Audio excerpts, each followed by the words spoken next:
청와대는 별도의 일정을 잡지 않고 정치권의 동향을 예의주시하고 있습니다. 이미 박근혜 대통령이 탄핵안 표결에 대한 입장을 밝힌 만큼 청와대는 차분하게 지켜볼 수밖에 없다는 분위기인데요. 하지만 탄핵안 표결을 앞두고 막판 악재가 쏟아져 나와 곤혹스러운 분위기입니다. 최순실 국조특위 청문회에서 제기된 의혹들이 탄핵 표결에 악영향을 미치지 않을지 우려하는 모습인데요. 청와대 취재기자 연결해 자세히 들어보겠습니다. 김혜영 기자. 네, 청와대는 내일 국회에 대통령 탄핵안 표결을 앞두고 가부를 예단하지 않은 채 상황을 지켜보고 있습니다.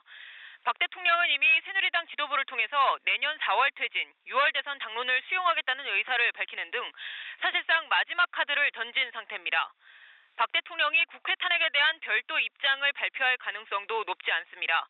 추가 입장을 밝히더라도 탄핵 절차를 막기에는 이미 역부족인데다 종전 입장에서 진전된 내용이 없을 경우 자칫 역효과만 낼 수 있다는 판단 때문으로 보입니다.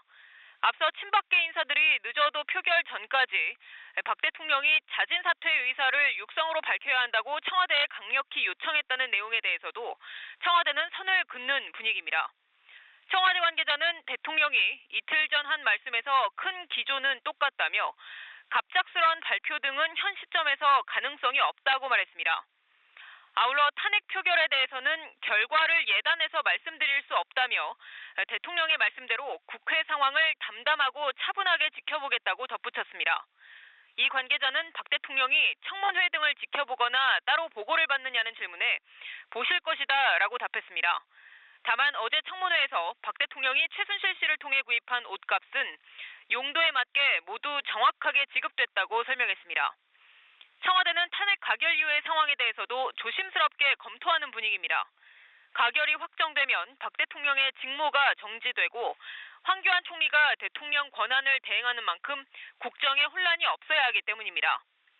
내부적으로는 국무조정실을 중심으로 정책 조율 등의 기본 업무가 진행되고 대통령 비서실은 이를 뒷받침하는 형태가 될 것이라는 전망이 지배적입니다. 또 권한 대행의 직무 범위에 대한 명시적인 규정이 없어서 노무현 전 대통령의 탄핵 당시의 전례로 검토하는 것으로 알려졌습니다. 지금까지 청와대에서 전해드렸습니다.